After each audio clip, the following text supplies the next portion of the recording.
welcome back, ladies and gentlemen. I am one of your co-hosts, Blake Ruffino. Alongside me is my counterpart and co-host. Good evening, good Joe. How are you? I'm doing fantastic, Blake. You know what I just realized right as you hit the... I just realized that just as you hit live, it's week 6. And I know that we're not halfway through the season, but a lot of these teams are halfway through their seasons for the amount of games that they're going to be playing during the regular season. Dude, it's crazy how quick this month of September went. It was an awesome month of September, which was capped off with a ridiculous week 5 slate. Well, and there's only going to be technically not over. We got 2 more days, the rest of the day and tomorrow. But week 6 starts in October. But my point is that we're just getting started here for what's going to be an insane finish to this 2025 season. Well, I mean, look, I think the SEC is starting to get a little chaotic. Joe, I think the top of the Big Ten and in the top 4 is going to get a little chaotic here within October. Joe, October is show me month. I tell you, we talk about this every year. October is show me month. And we talk about 3 games today. Joe, what happens if Florida State rebounds and beats Miami? What if Miami beats Florida State? Where is Florida State? What are the conversation pieces that you and I are having on Sunday? Let's turn it around. Vandy goes to Alabama this week. Now, before we say anything, if Vandy loses, then they got to bye, and then LSU comes into town. Mm-hmm. So, Joe, I don't know how to say this, but you'll be in week 8 with a 1-loss Vandy team. And then you got 4 more weeks to go here and 4 more games for them. I mean, so when we're starting to kind of talk about this, October will be the show me month. Oh, and by the way, Texas Tech, is anybody going to knock them off? So we'll talk about all 3 of those teams and games here tonight. Oh, and I forgot. Is this the week that Billy Napier's getting fired? Bobby P was introduced as the interim head coach today. What's happening, by the way, with the $27 million, now with the 7 added million that Virginia Tech just got? Who are they gearing up to go get, big dog? That's my question. So, coaching searches, coaching firings. Is Auburn coming open? You should have listened to the blind side when Hugh Freeze wouldn't run the ball then. But here we are. So, yes, the month of October, all chaos is gonna break loose. Yeah, I think that you set the table there very effectively for how a lot of things are going to start to unwind. I also, by the way, specifically for week 6, I kind of been a conversation in the Discord earlier this afternoon about how it's not a super sexy slate of games.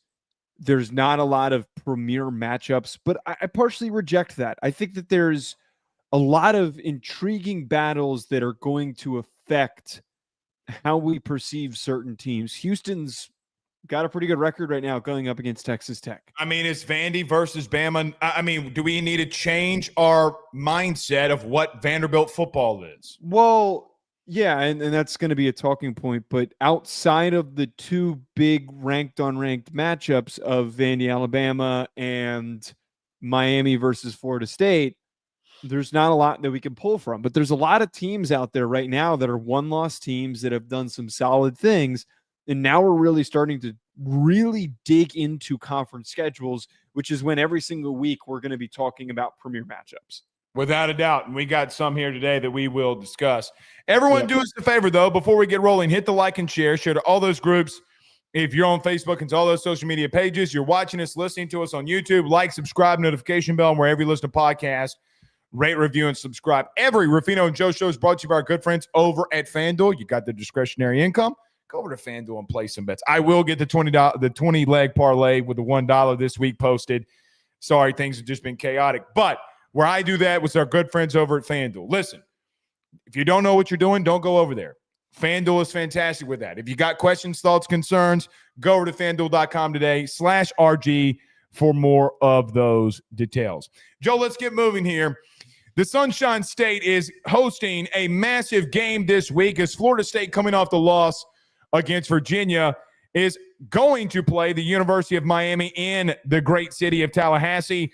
Joe, when you look at Florida State versus Miami, the primetime matchup this weekend, what are your thoughts?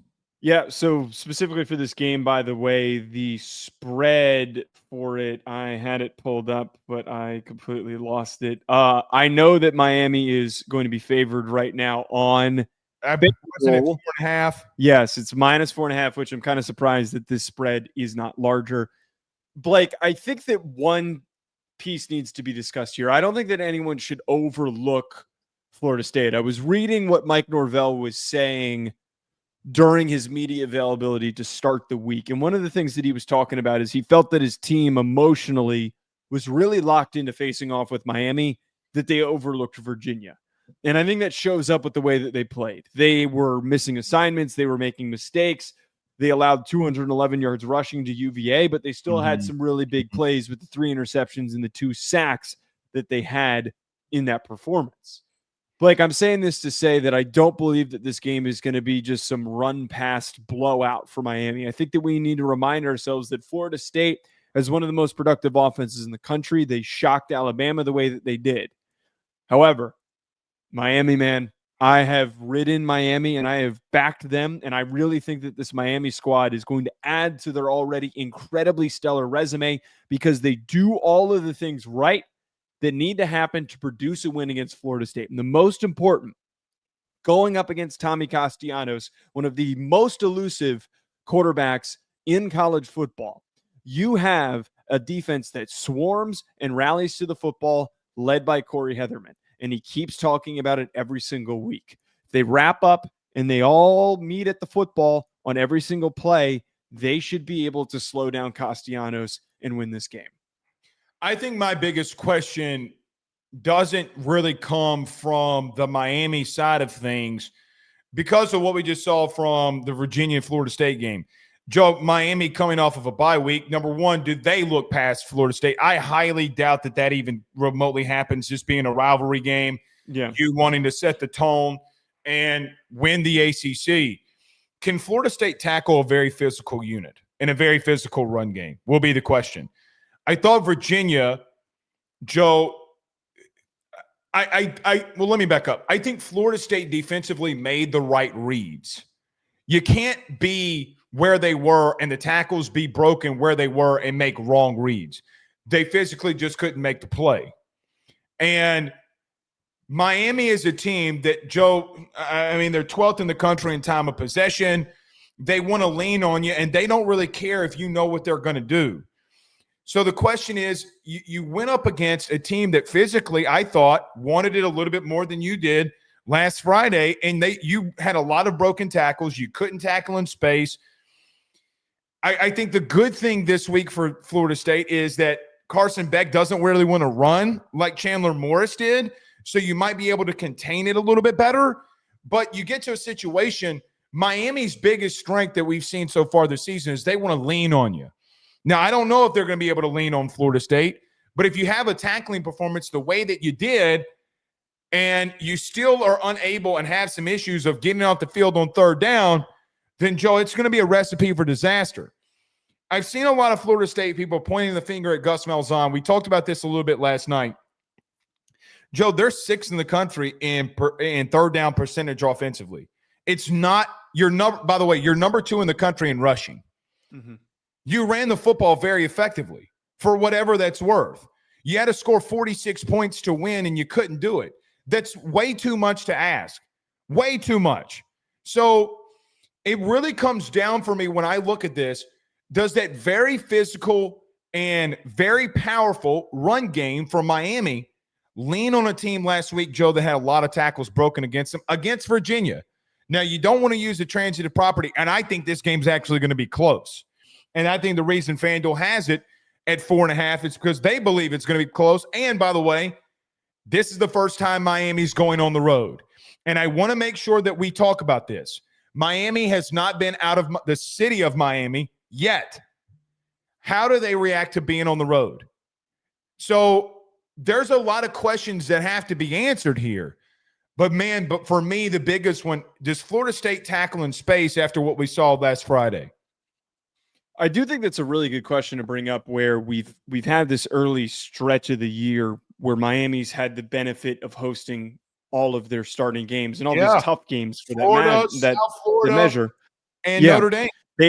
They haven't had to go on the road, so that's been to their benefit. We literally have no evidence of what they are going to do in a road environment. So it's worth bringing up. I have faith that Miami is going to still play well and they're not going to get dragged down by the environment that they're in. One key first important thing when we're looking at these teams' strengths, Florida State has been incredibly explosive when it comes to running the football. Castellanos and Chroma and the whole group of running backs that they have available to them have been the driving force for their team's success. We still get a lot of big plays from Deuce Robinson in the receiving room from this team, but their bread and butter is going to be running the football. If you can effectively slow down their run game, you're going to be able to win this game. Right now, Miami is 12th in EPA per rush allowed on defense.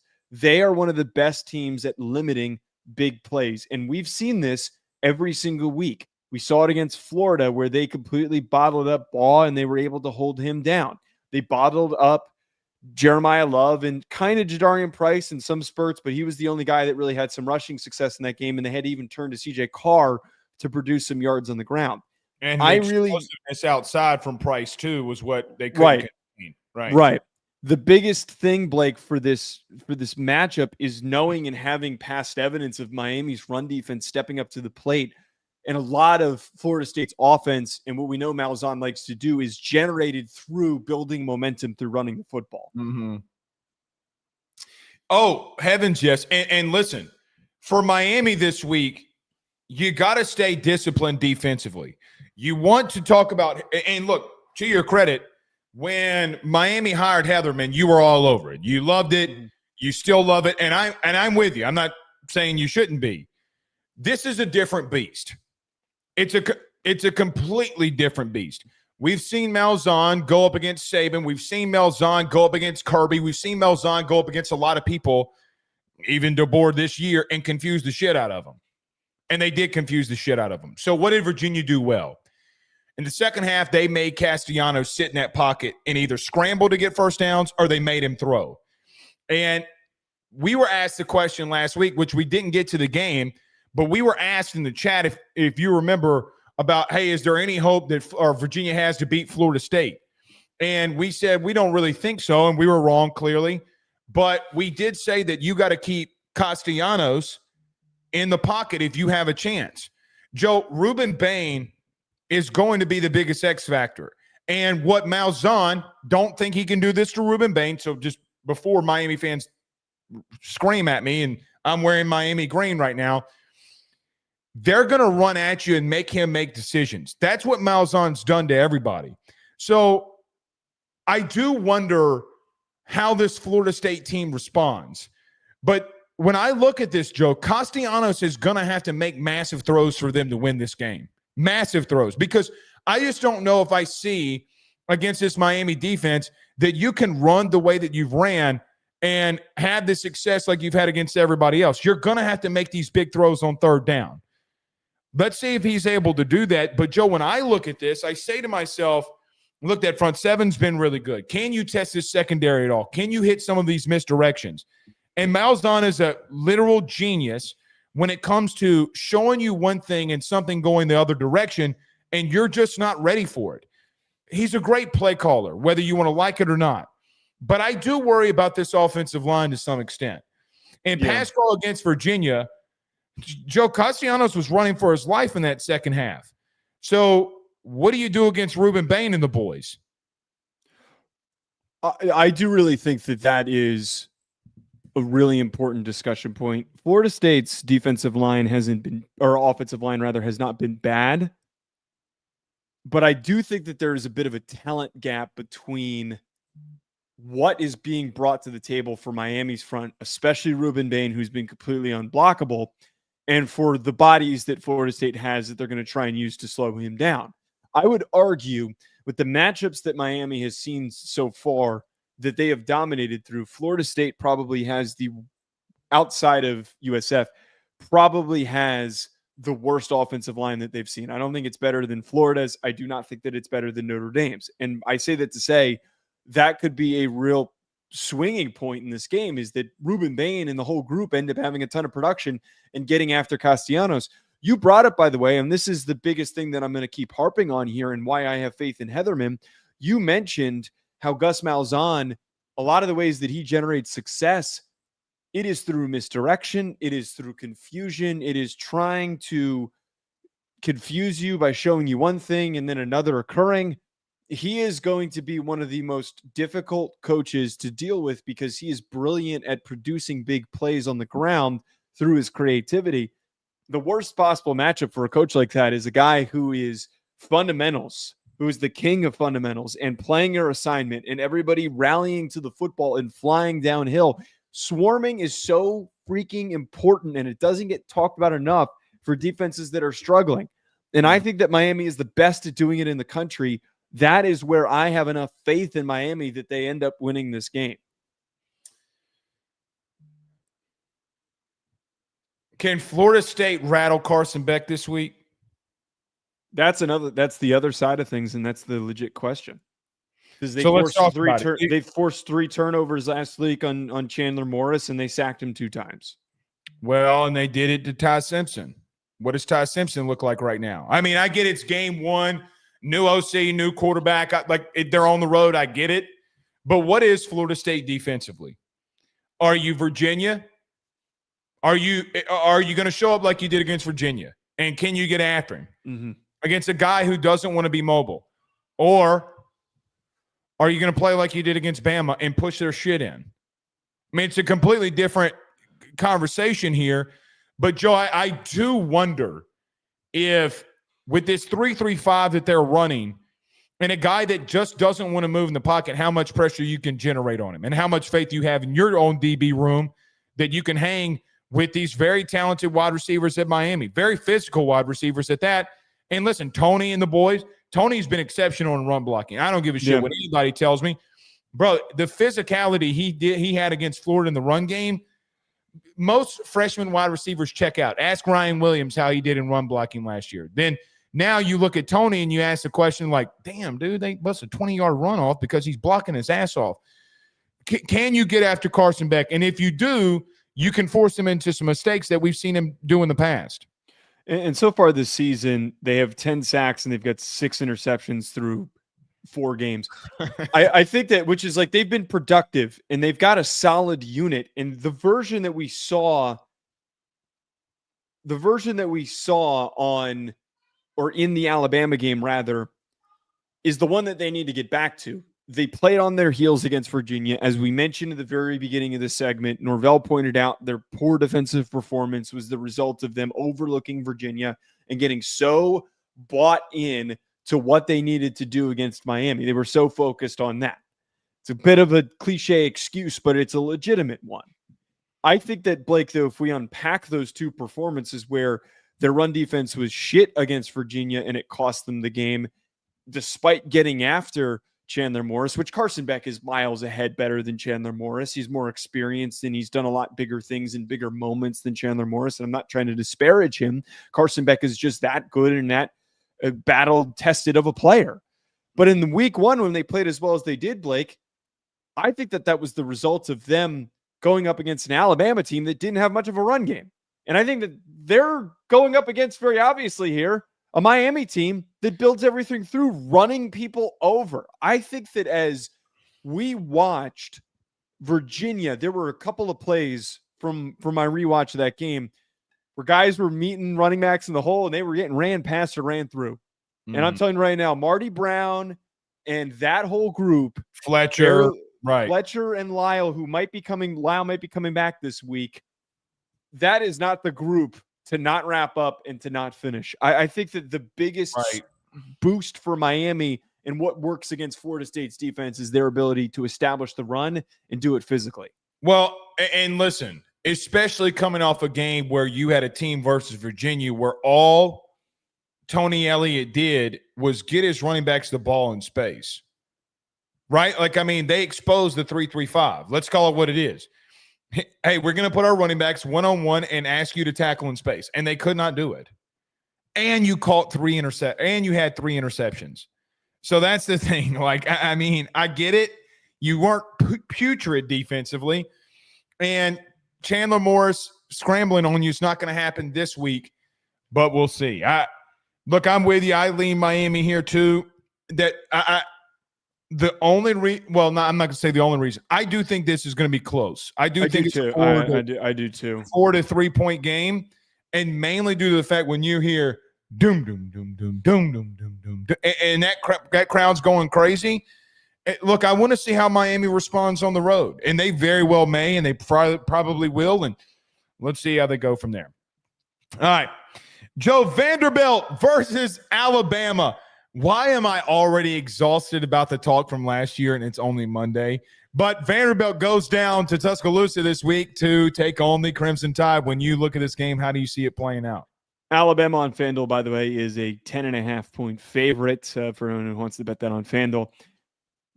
Blake, I'm going to be the negative individual already on Vanderbilt, and I said this after the game and after the South Carolina game, and I didn't really understand it.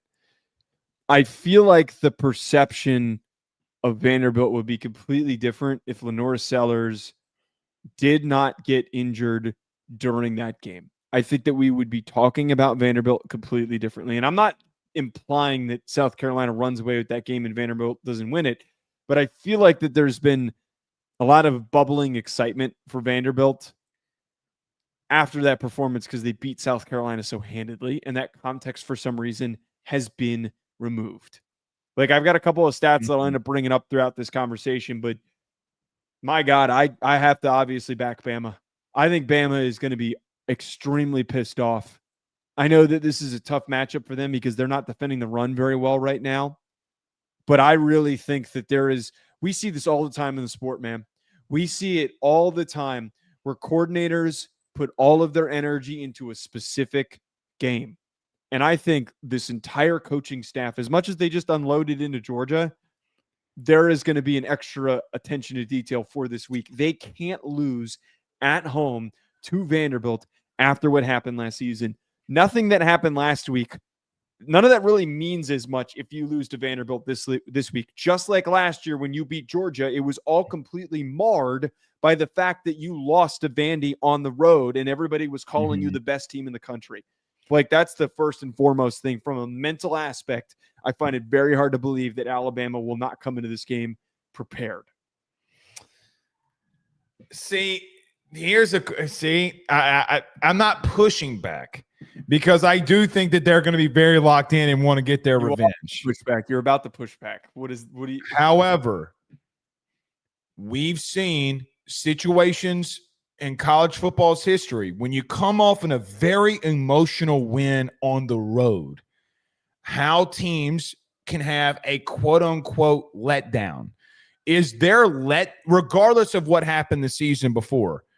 Oh, shit, man. Hell yeah, we're going to go out there and kill them dudes. We're going to get that revenge. And then you're in the fourth quarter, and it's a 7-point ball game, and you're asking, how in the hell did we get here? You can't, and I'm assuming, to your point, that DeBoer is going to be preaching that all week, right? How can he not be? I'm with you. But, Joe, the exhale that they took coming off of a bye week, does that translate? Now, personally, I'm with you. I agree that it is going to translate because, again, and to anybody that will listen, there just wasn't a more prepared quarterback in college football last week more than Ty Simpson. Did not exist, especially on third down.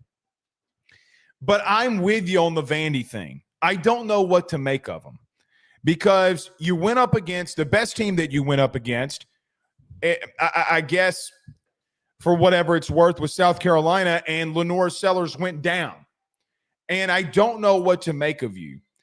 But, Joe, I do got to give them this. They're top 10 in the country in run defense. And there is a question that I ask with a struggling Alabama team who's struggled to run the ball in Wisconsin, who kind of struggled last week versus Georgia, even when you converted 13 third downs. You were 8 for 8 to start the game, by the way. You had troubles against Florida State to run the ball.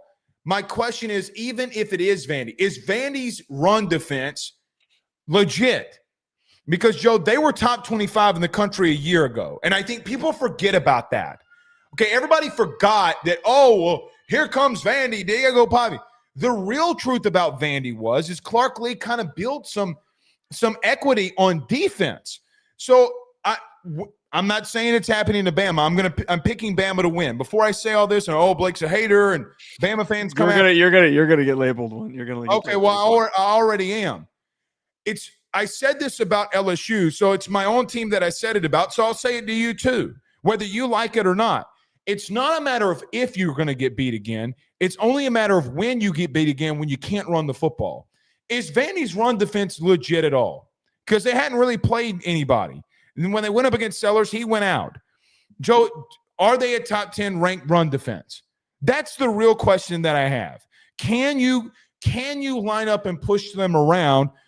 And if you can, you're going to be fine. But it's never going to be a matter of if.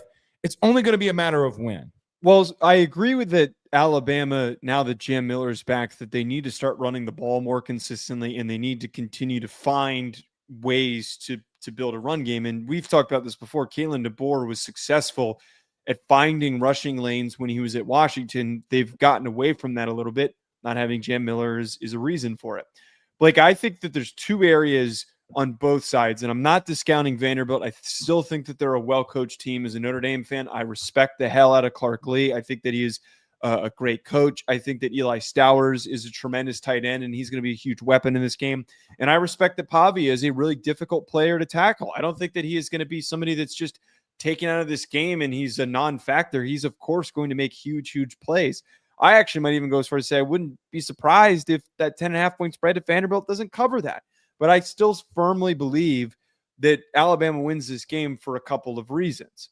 If we look at right now so far this season, Alabama, 9th in EPA per dropback. They're doing a tremendous job, and we saw against Georgia the plays that they were able to create and to scheme up through the air and the poise and the precision that Ty Simpson is playing with. Going up against a Vanderbilt team with their biggest weakness being their secondary. They are 76 in the country in defensive EPA per dropback for what they're allowing.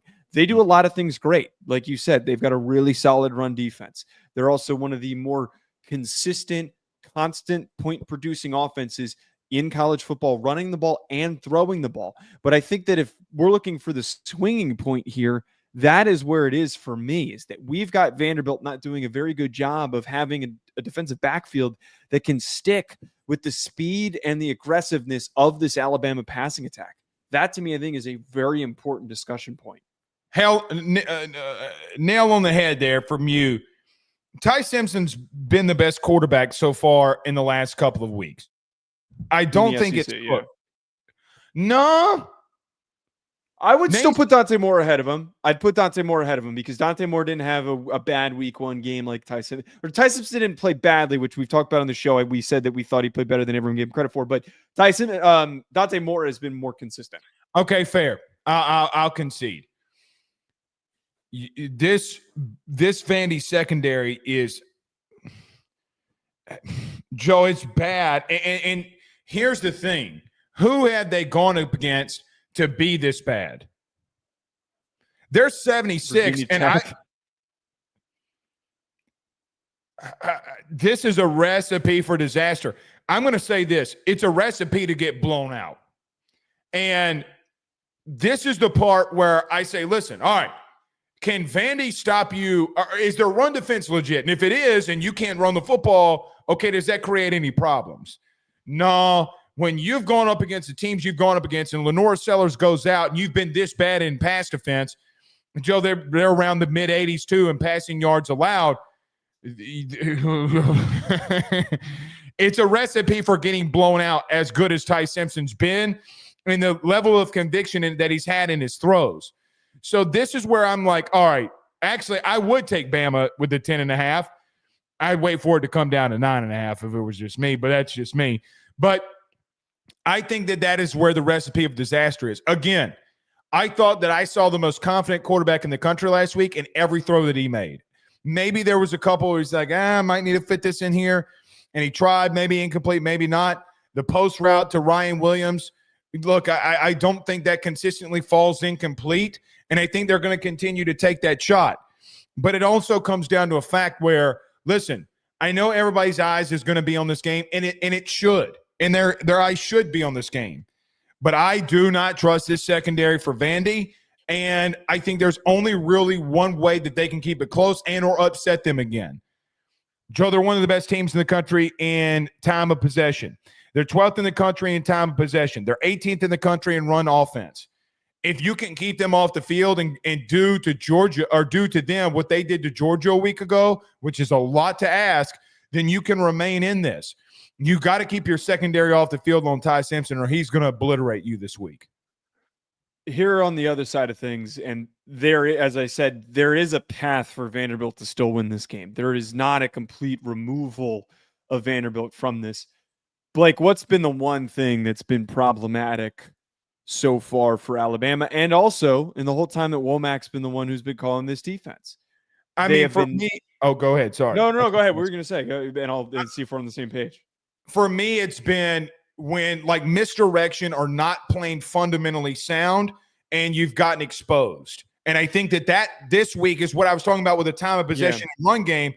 Brother, they ran a quadruple option. Like they faked it twice. They did a zone read, fake pitch, inside handoff on a motion receiver. And then they did it the same time against South Carolina, and then Pavia ran it for 27 yards. Who in the hell's got the football? Like, if you don't play fundamentally sound this week, they will hold on to the football and snap it with 1 second left. And they will stay in the game with you because of it. And to be just even broader, though, Alabama has had troubles against teams that run the ball effectively. Just like to keep it very, very simple. Teams that have found success running the ball have been very productive against them. Georgia had an easy time running the football against them. Florida State completely cooked them. And then we look at specific examples of quarterbacks that they've struggled against. It's been guys that are elusive and that are mobile. This is, and there's a reason why the upset happened last year, is as you talked about, they were not fundamentally sound. They were not focused. They made plenty of mistakes in the way that they needed to be as locked in as possible. But so far this season, Alabama has been very troubling to watch in their run defense in the big plays. We're not just talking about a team that gets churned out and the teams like they've gone up against last week. Yeah, well, right. And it's not like they're just getting grinded down by teams that are running for 3-4 yards a clip. There's a lot of really big running plays that they gave up to Georgia and that they gave up to Florida State. Mm-hmm. If there's not a little bit of an improvement in that area, Vanderbilt absolutely will be able to hang in this thing and will be able to keep this thing closer than people are giving them credit for. Look, this is the Diego Pavia coming out party yet again. Can he strike magic twice? Listen, I don't think that happens. I think there's going to be a massive emphasis this week to stay fundamentally sound, and you kind of now know what to expect. But here's the thing for me, if I'm Bama, and where, Joe, this starts worrying me a little bit if I'm Vandy. I think your secondary is that bad, okay? And if you're making Diego Pavia throw more than 25 times to win a football game, you're going to get obliterated. And listen, Vandy is a great story, and they could win it. But they got to go out there and prove yet again that some of these things that they've done, the run attack, it's top 15 in the country, the run defense, that's top 10 in the country. Joe, is any of that shit legit? Because I don't know of anybody that you've played that's worth a damn that you could test yourself on. Bama's been tested twice. Actually, let's call it a spade 3 times. Whether you want to call what Wisconsin is or not, they've had 3 Power 4 opponents that actually somewhat have a pulse. You have not played that team besides South Carolina, and their best player, and arguably the best player in the country, got hurt. So if I'm Bama, I'm going bombs over Baghdad. I'm letting Ty Simpson roll this thing. And, Joe, I'm trying to make Diego Pavia beat me with his arm. Now, last year, if you remember, Pavia caught a couple of quick hits and you're down 14-0. And then you kind of woke up. Do that to them and they won't keep up with you. Because if you're making Pavia have to throw the football all over the place. It's just not his recipe for success. Well, and I think that the way that they came out against Georgia is what they need to turn back to. The minute that they get the football, they need to be aggressive and they need to start taking shots. That was what they did against Georgia, and it worked tremendously well. You were going up against a talented secondary that was struggling, that gave up big plays against Tennessee, and you just said, screw it, we're going to go right at them. We're going to try and knock them down now. We're going to try and punch them right in the head with a haymaker and hope that it hits. And it did. It allowed for them to put Georgia in a position where they typically don't succeed, which is when they're trailing and they're chasing. It's to that point that Vanderbilt so far this year, they have been the team that has controlled all the power in all their games. They have scored over 31 points in every single game. They have created 53 explosive plays so far this season. But the games that they have been in so far this year have not been challenging. You beat up on Georgia State. You beat up on Utah State. You beat up on South Carolina without Lenora Sellers, and you smoke Virginia Tech in a situation where they were completely checked out. Their other game as well was against Charleston Southern. You make a very important point, and I think that we can sit here, we can talk about all the stats, and we can break all these things down. It is still week 6. A lot of these stats are inflated based on the matchups that these teams have played, and a schedule like Vanderbilt's does not have many challenges for us to actually derive proof to show if what they have done is legitimate. If we're breaking it down from a mental preparation standpoint, Blake, the aspect of being ready and understanding that you can't overlook Vanderbilt this year and being as locked in as possible and being a lot more fundamentally sound, that is what will drive success. And I think being tested and battle tested and not just completely ignoring your upcoming opponent like they did last year is going to help them in this game.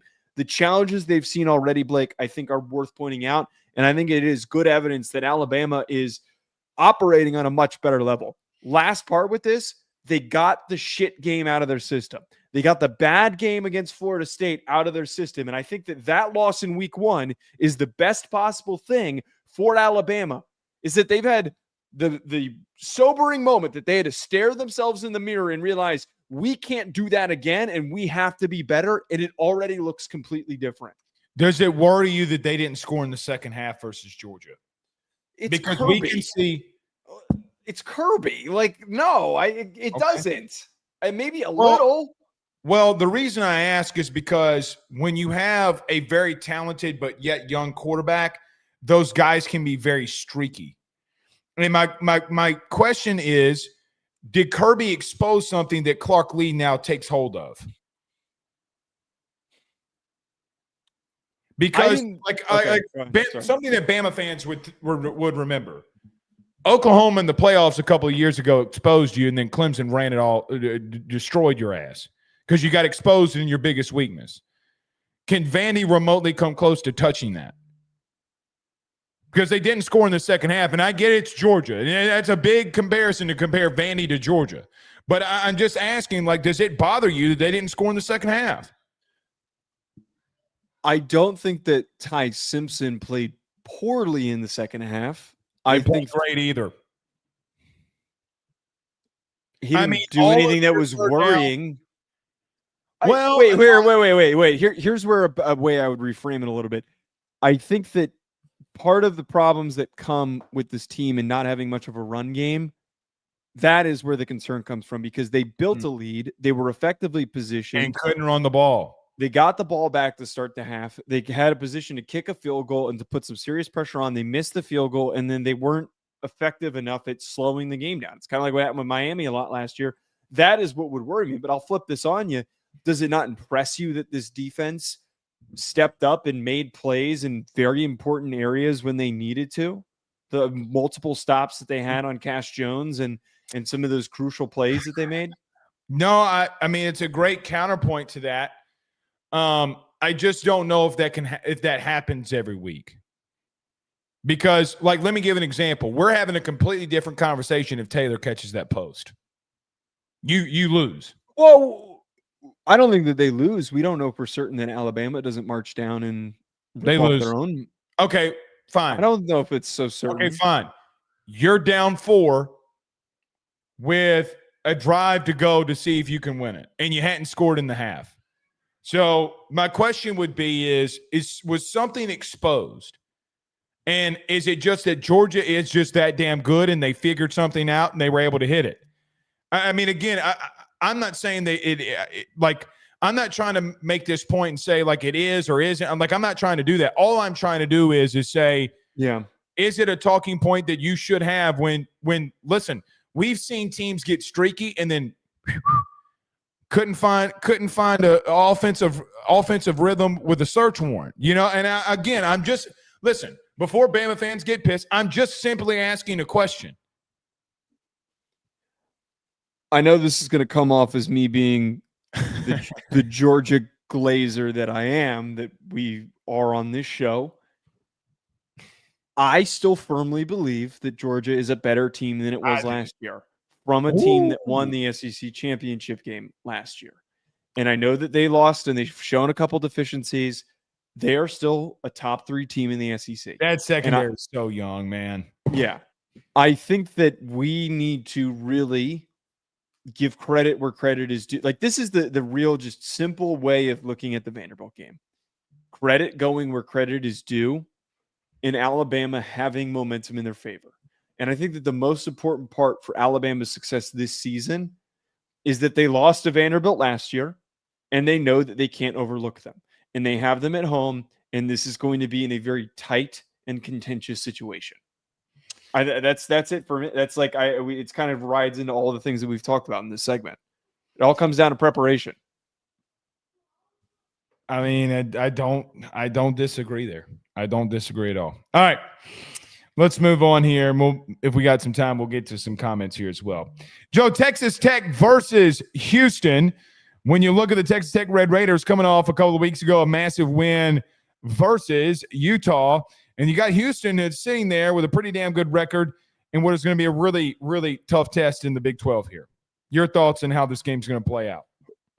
Texas Tech, by the way, favored 11.5 on FanDuel for anyone who's looking to bet on this game. Blake, I'm excited for another opportunity to see what Texas Tech is going to do. And we were so hyped up after the performance that they had against Utah, the way that they played. And I think that this Houston team is plucky. I don't think that this Houston team is going to really provide them with a serious challenge. I don't think that this is going to be a game where how many Houston football fans are there, Blake? Don't act like I'm going to get clipped for saying something like that. I don't think that they're going to get a serious challenge from this Willie Fritz-led Houston team. They have rebounded. They have improved. They've started to get better. They've looked more competitive than I think anybody anticipated they were going to be. But Blake, I think this is going to be one of those games where we're talking about after, like, holy shit. Did you see what Texas Tech just did? Did you see the point? Did you see the way that offense was moving? But to just open the door for that conversation for this segment, that's the very first thing that I want to talk about here, man, is I think that Texas Tech is going to really make a statement again. Texas Tech has the talent edge. They have the line of scrimmage edge. They, in my humble opinion, have the coaching edge. And that's exactly what made Willie Fritz Willie Fritz. Mm-hmm. Because in every single times that Willie has got into these situations, year 2 of a program, he finds one of these games and beats somebody that he's not supposed to. Literally. This one's going to be close. It's the Willie Fritz special. It is the Willie Fritz special, Joe. We got a dogfight in the Big 12. Now, there is not an area when you look at them on paper that Texas Tech, from a position battle standpoint, is better than them. Doesn't exist. Offensive line, Texas Tech. Quarterback, even with Connor Weigman, check. Run game, check. Receivers, check. DBs, check. Every single area, Texas Tech has the talent. Mm-hmm. And I'm wondering, and this is my question for Texas Tech. You've gotten a lot of buildup and a lot of hype these last couple of weeks. How do you respond to it? It ain't got, for me, it has absolutely nothing to do with the talent on the field. It has absolutely nothing to do with the coaching on the field. It has everything to do with how are you going to respond to success? because I look at your passing game. You're number 1 in the country. You're explosive. You might be the best passing attack in the country right now based off of what you did in the portal. How do you respond to that success, though, Joe? And when teams emerge, and I don't want to say come out of nowhere, but a team that struggles the year prior and they come in and you got a lot of new pieces and you're trying to figure things out, how do you respond to that success? What is going to happen with their quarterback situation? What are they going to do there? If some things go awry this week, does Hammond come in? I don't think he does, but I'm just saying there's not a place where they're not more talented. Now is the biggest challenge that you've had in the Joey era. How do you respond to this high levels of success? Because now you're there. Joe, now everybody's talking about Texas Tech being a playoff team. It has nothing to do with what they're going to like. Everything that revolves around is how do you respond? Now, I throw this your way, and I know you're going to push back. Florida State had a lot of momentum this past Friday and got whooped by a team that no one saw coming out of anywhere. They got whooped, and they couldn't tackle. How do you respond to success is going to be the biggest factor in this game for Texas Tech. Now, here's where I'm at. I think they're going to respond well to it, and I think they're going to take it to them. But at the same time, now that you've put yourself on that map, you've put yourself on the map of, Joe, they're clipping us. And there's been nobody in the national media besides us that's rode the Red Raiders more than us. We are a McGuire fan base. Now you got to respond to success, and that's going to be what it's going to tell me more about your culture and things of how you're building from within. More, Joe, is the Utah win fantastic? Yes. Can you respond to that success is the ultimate question, because Willie Fritz in year 2 beat the top-ranked opponent in 3 of his last 4 stops in year 2 of a program. Ask Tulane how that works. I mean, this is the Willie. I'm telling you, do not look past this, because you're going to look up and be like, uh-oh, here comes Willie. I'm gladly going to look past them. And look, to give a couple of pieces of props to Houston, Connor Weigman has done really well.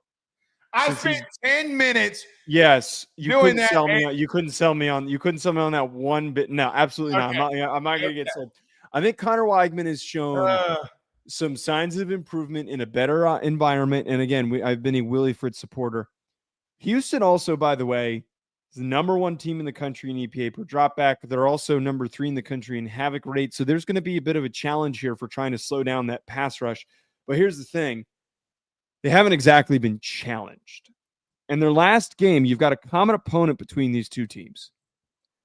You have to go to overtime against Oregon State if you're Houston. And I look at Texas Tech, and they just they smoked them. Dog walk. Yeah, they completely walked them down. There was nothing that Oregon State could even do to stay even in a realm of competitiveness in that game. I know that we don't try to do transitive properties, and I don't like that concept when we do predictions, but when you have 2 completely stark differences in outcomes between those 2 teams, I think that that's notable for bringing up. Blake, I also like to add, this is just more of a note. Behren Morton returned to practice this week, and he is expected to play, it seems like. I don't want to speak too declaratively on a Monday because anything can happen. We know that coaches love but he's out of the concussion protocol. Yeah, he's out of the concussion protocol. But at the same time, they couldn't be in better positioning to have Hammond play the way that he did against Utah and to feel comfortable about the next up-and-coming player that they have. So I'm not ultimately very worried there. Like the biggest part that this all comes down to, I do not believe that Houston is going to have the bodies on their offensive line to go toe-to-toe with this incredibly physical and dominant defensive line that Texas Tech showed that they have against Utah. This group against one of the best offensive lines in the country for Utah with Spencer Fano and Caleb Lomu we saw some production that was had going up against Devin Dampier. And Weigman is not nearly as mobile as Dampier at is. all. I think that Romello Height, David Bailey are going to have themselves another productive game. And that to me is the biggest hinging point. While Houston has done a good job of producing some pressures on the teams that they've faced, they have not gone up against a solid offensive line like this one for Texas Tech. Well, let's talk about that. And so the physicality that Texas Tech showed a couple of weeks ago is really starting to open eyes, man. I mean, like, that's the point. Is when you think of Texas Tech, and again, we said this in the preview of the Utah game, and then the recap. Joe, they're all over the place defensively. And I don't think Dampier's slow. And they're running him down. They're dog walking him. Okay, in some situations. If you can get after Connor Weigman, we've seen and why he left A&M, that he's going to make bad decisions. And I think of like a DC like Blake Baker when Weigman got benched. What did they do? They sent pressure after him and they made him throw the football and he didn't make good decisions. You got to get after him this week because I think that's still there. And I don't think that he has overcome that yet. But, Joe, again, show that you can handle success, right? Like, show that you can handle being a top dog. Because with all due respect to Texas Tech, I don't know how you view yourself from within, but the truth of the matter is in the Big 12, you are the top dog right now. Nobody is sitting there like you are. And I get that, like, TCU fell this week, and BYU was able to hold on against Colorado, but everyone looks at you as the top dog in the Big 12. Joe, they're a playoff team right now. Easily. And so you get into a place in time where if you handle that success and handle business, then fine. Then you've shown that this is not a fugazi. This isn't a fluke. But again, Joe, I do think Houston's going to get dominated on both lines of scrimmage. That's the simplest point for me why I think that Texas Tech easily handles them. I do not think that they have the bodies to keep up with them. I will give, by the way, a shout out to and some credit. One player that Texas Tech needs to be aware of, Dean Connors, the running back for Houston, is tremendous player. He transferred in from Rice. He is a guy in back-to-back seasons at Rice, was a 1,000-yard scrimmage guy as a receiver and a running back. So he's somebody that they're going to need to keep a close eye on and not to allow him to get going in space because he is a tremendous runner. You've got this, you have this nice little tandem, but at the same time against Utah, they shut down an offense that was starting to look very, very good for that Utes team. But see, here's the thing. You do draft coverage and you think Utah's got a couple of first rounders on that unit, correct? Yes. They dog walked them. That's my point.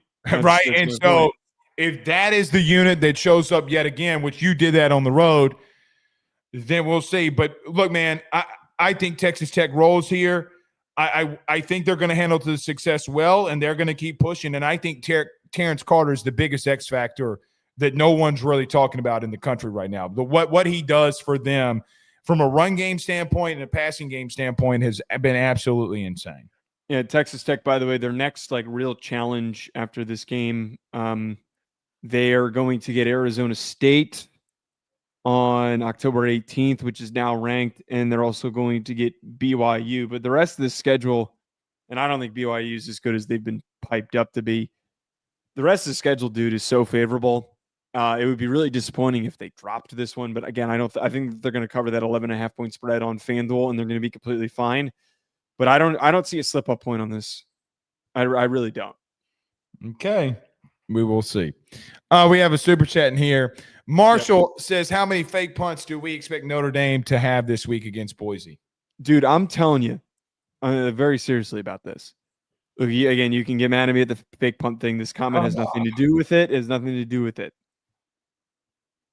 Last year, Notre Dame, after they lost to NIU, made a deliberate effort to run up the score against every single team that they played because they knew that they needed to prove with the data points to the committee that weren't watching their games that they were winning handedly and they were winning dominantly. So I don't know about fake punts, but I'd be willing to bet that they're going to try and run up the score on Boise. They're probably going to try to run up the score on everybody because they're trying to get in the playoffs and they need to blow some teams out. That's my point. I think Freeman's aware of that enough that they're going to be really aggressive about trying to load up that box score. So listen, I don't really care if you do it against Boise. I don't like that you did it to Sam Pittman. That was my point. I don't like it. I don't like it. I think it's Bush League as shit. I know you're mad at me because of it. You won't even talk to me now. Because I don't think it. I really don't think it matters. So Bush League. It's so fucking Bush League. Like, listen, you wouldn't want to be in that situation and teams doing that. Yeah, I don't disagree. Okay, well, there's a level of respect. But hold on, Joe. Hold on. There's a level of respect with a lame duck coach. And everybody's got agents. You knew that he was getting fired. We literally, in the report last week, Bobby Petrino was making phone calls saying, hey, I want the interim job. This is what we're going to do. And they already agreed to it last week. You can't convince me that Trace Armstrong, who literally, just for what it's worth, okay, who represents a third of these guys, that Freeman didn't have an idea. And so, like, there comes a point in time where, like, there is a level of respect that you got to show people. And I don't think that you showed it there. He didn't, and he didn't. I don't disagree. I agree that it's disrespectful. I completely agree that it is not a respectful thing to do to another coach who is about to get fired. Don't disagree with that. But at the same time, Bobby P, you were doing it too, I would say run that shit. Because why does it matter? Because he's a snake in the grass. But you did it to Sam Pittman. All Sam Pittman wants is offensive line and a cold beer. He shouldn't have been a head coach. Nobody wanted to take the job. I respect and like Sam Pittman, but I don't think that he wanted, or not that he wanted. I don't think he should have been a head coach. And I stand by this. It's your damn job to coach your damn team to play their assignments on special teams. But that's on Sam Pittman. Why didn't you run it against A&M or Miami when you were down? They didn't need to. No, they 1,000% needed to when they were down. Well, they were in a position against Texas A&M and Miami to win those games. They didn't need their execution. And you needed to do it against Arkansas. They got a big special teams play against A&M with the block that they had. They run fakes often. They get blocks often. It's their identity. It's what they do. It's like being shocked that Shane Beamer would do something like that. Marcus Freeman emphasizes special teams. No one's going to have sympathy for you. We don't need sympathy. Everybody, including the fan base. Who's we? Freeman doesn't need sympathy because I and the fan base and many others around the country were saying that he should get fired. Like, I don't think he cares. But he's been one of the most disrespected coaches in the entire country. Who? Freeman. Freeman's been one of the most disrespected coaches from commentary. I'm one of the people that was disrespectful to him. God forbid he's trying to get some back. Is that such a wrong thing? I think it's a wrong thing when you have a lame duck head coach and just like it just doesn't sit. I'm sorry, but it just doesn't sit right with me. I hope that Notre Dame plays LSU and we run a fake punt against LSU. That's just gonna put that out there. You're not right mentally. I'm sorry. You're just well, that's a given. That's been known. All right. We'll see y'all tomorrow. Y'all have a blessed night. Peace.